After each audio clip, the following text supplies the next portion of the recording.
আসসালামু আলাইকুম, আপনারা সবাই কেমন আছেন? আজ আমি একটি নতুন ভিডিও নিয়ে হাজির হলাম। গাজরের হালুয়া।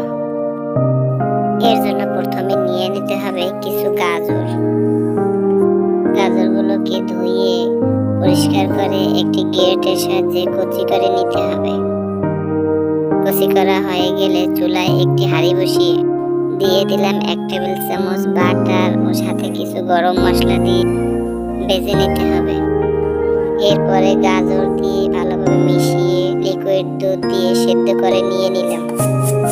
কিছুক্ষণ সেদ্ধ করা হয়ে গেলে দিয়ে দিলাম গুঁড়া দুধ ও 1/2 টেবিল চামচ ঘি।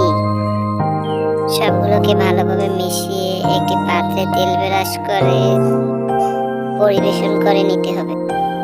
ব্যাস হয়ে গেল আমার গাজরের হালুয়া। ভালো থাকবেন, সুস্থ থাকবেন। দেখা হবে আবার পরের ভিডিওতে।